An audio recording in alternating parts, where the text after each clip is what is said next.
Halo, perkenalkan nama saya Prilly Maria Wolf, NPM C1 Channel 18198.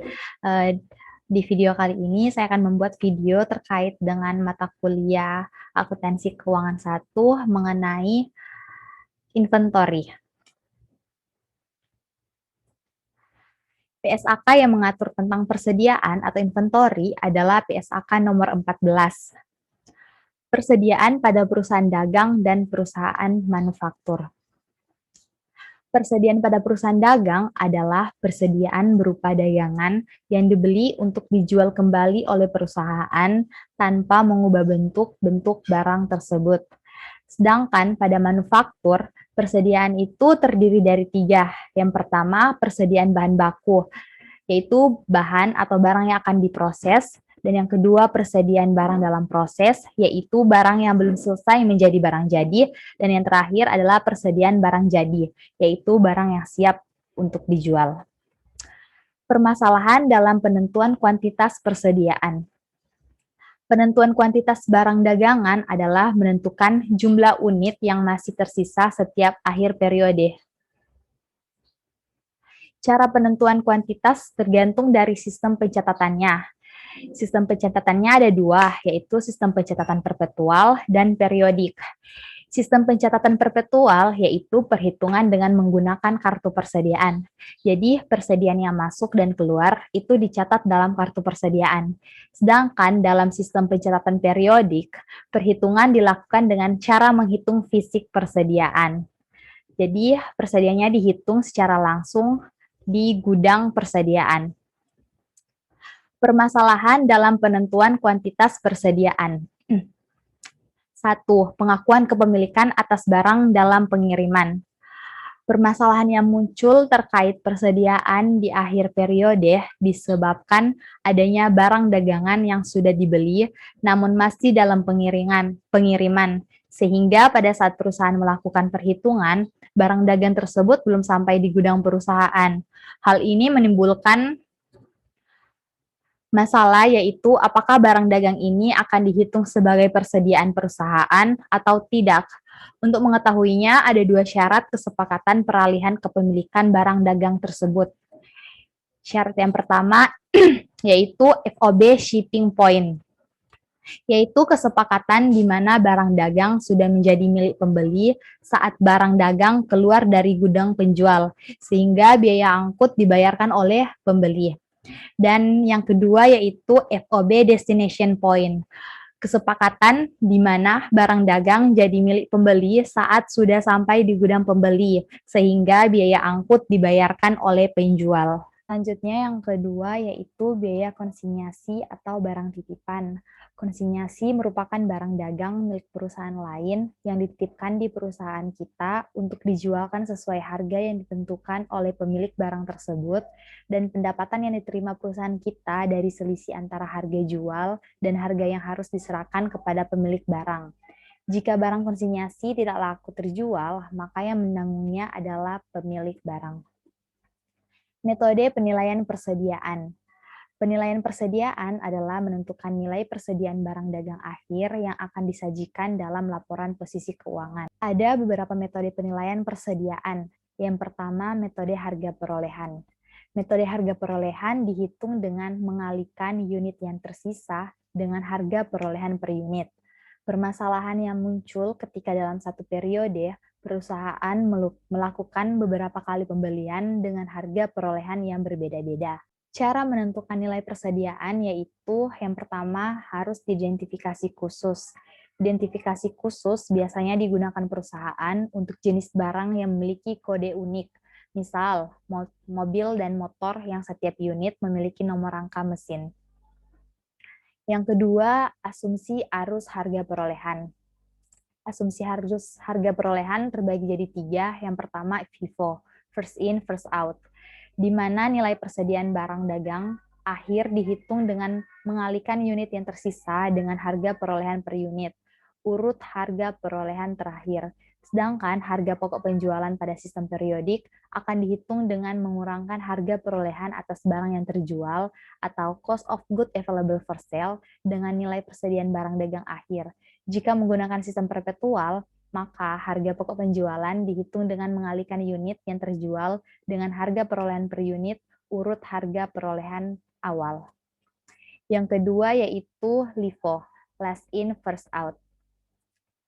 Nilai persediaan barang dagang akhir dihitung dengan mengalihkan unit yang tersisa dengan harga perolehan per unit, urut harga perolehan awal.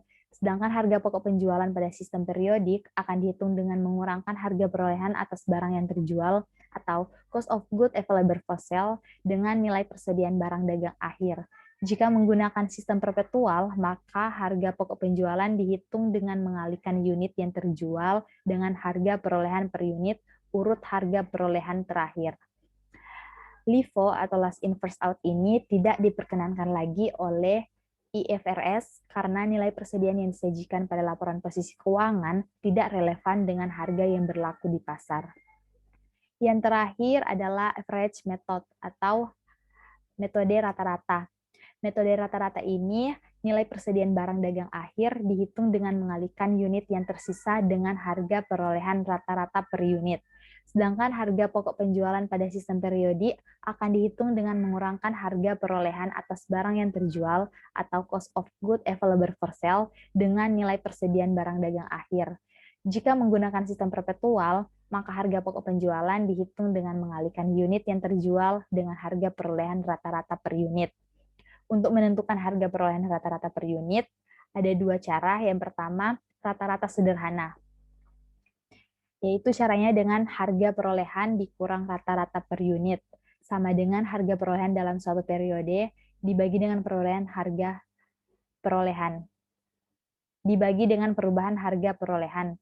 Dan yang terakhir itu rata-rata tertimbang, yaitu caranya dengan harga perolehan dibagi rata-rata per unit sama dengan cost of goods available for sale bagi total unit available for sale. Baiklah, selanjutnya di sini saya akan membahas contoh soal tentang terkait persediaan dalam sistem perpetual.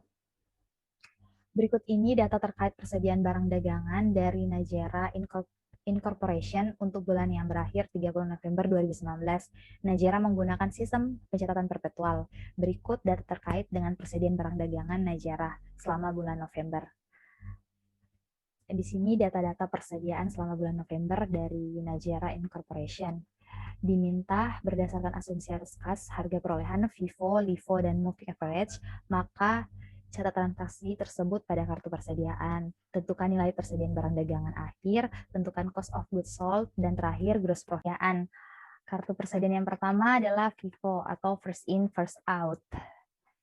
Jadi, kita buat kartu persediaan sesuai dengan data-data yang di atas ini. Jika sudah dimasukkan semuanya, tanggal 1 November itu persediaan awalnya itu ada 40 unit dengan harga per unitnya $5. Dan tanggal 4 itu ada pembelian 120 unit dengan harga $6. Totalnya itu $720. Nah, perbedaannya itu cuman ada di penjualan. Perbedaan FIFO, LIFO, dan average. Di tanggal 8 sini ada penjualan 100 unit karena kita menggunakan FIFO atau first in first out. Jadi yang pertama keluar yang pertama masuk, pertama keluar. Yang pertama masuk itu ada 40 unit dengan harga $5. Kita jual 40 unit dengan harga $5 dan sisanya kita ambil dari harga $6 per unit. Jadi 60 totalnya itu ada 560 dan saldonya itu ada yang harga $6 ada 60 lagi, 60 unit lagi, dan harga $7 ada 80 unit lagi. Begitu selanjutnya, seperti pada tanggal 15 November penjualan. Dan pada retur, di data di atas itu retur penjualan ada 10 unit. Kita menggunakan harga yang terakhir kita pakai, yang terakhir kita jual, yaitu harga $7 per unit. Nah, adanya retur penjualan dengan 10 unit dengan harga $7, jadi di balance-nya ini yang harga $7 ditambahkan dengan 10 unit lagi. Jadinya 60 unit dengan harga $7. Selanjutnya di sini ada pembelian dan ada retur pembelian lagi. Retur pembeliannya ada 10 unit dengan harga $8. Karena retur pembelian yang di balance-nya ini yang harga $8, kita kurangkan jadi 80 karena dikurangkan dengan retur pembelian 10 unit ini. Dari 90 dia jadi 80 unit dengan harga $8. Dan totalnya itu ada $1.060. Dan tanggal 28 November terakhir itu ada penjualannya. Jadi total cost of goods sold-nya itu ada $1.720. Kita akan gunakan COGS ini untuk menentukan laba kotor. Untuk menentukan laba kotor, kita harus jumlahkan semua penjualan dari persediaan tadi di atas. Penjualannya semuanya totalnya ada 3, tanggal 8, tanggal 15, dan tanggal 28 November. Kalau dijumlahkan itu total penjualannya ada $2.980. Dikurang dengan retur penjualan 10 unit dengan harga $10, jadinya dikurang dengan $100. Dan jumlahnya yaitu penjualan bersih dikurang lagi dengan cost of goods sold yang hasil dari COGS di atas ini 1.720. Jadi laba kotor bulan November 2019 menggunakan first in first out atau FIFO adalah $1.160. Pause recording. Selanjutnya kita menggunakan LIFO atau last in first out. Seperti yang sudah saya bilang tadi, perbedaannya itu cuma ada di penjualan. Jika penjualan tanggal 8 November ini yang 100 unit ini, kalau menggunakan LIFO, jadi kita harus jual dulu yang terakhir masuk ini. Yang terakhir masuk last in. Jadi 80 unit dengan harga $7 kita jual, dan sisanya 20 unit kita ambil dari harga $6. Jadi totalnya 100 unit dijual. Seperti yang di atas, kita akan menentukan COGS-nya. Jika sudah dapat COGS-nya, kita tentukan laba kotor. Sama seperti dengan FIFO. Laba kotor untuk LIFO adalah $1.020. Kita lanjut di rata-rata.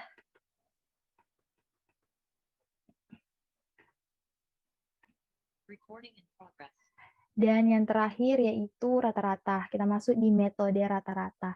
Di metode rata-rata, cara menghitungnya adalah ini persediaan awalnya 40 unit dengan harga $5. Dan kita membeli 120 unit lagi dengan harga $6, totalnya 720.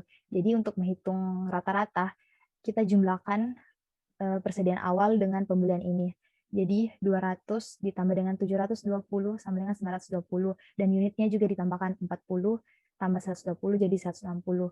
Untuk mencari harga per unitnya, kita harus bagi total dibagi dengan unit. Jadi totalnya 920 dibagi dengan 160 unit. Jadi kita dapat $5,75 untuk 160 unit ini harganya.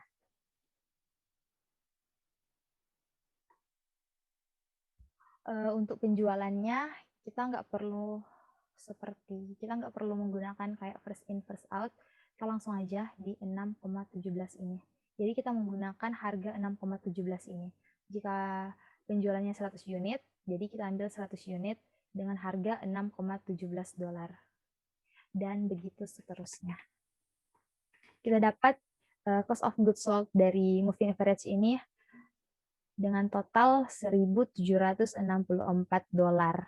Jadi kita menentukan laba kotor, penjualannya semuanya dijumlahkan. Jadi totalnya ada $2.980 dikurang dengan retur penjualan $100. Hasilnya penjualan bersih dikurang lagi dengan cost of goods sold, harga pokok penjualan $1.764. Jadi laba kotor untuk rata-rata itu ada $1.116. Baiklah, demikian video pembahasan terkait dengan mata kuliah akuntansi keuangan 1 mengenai inventory.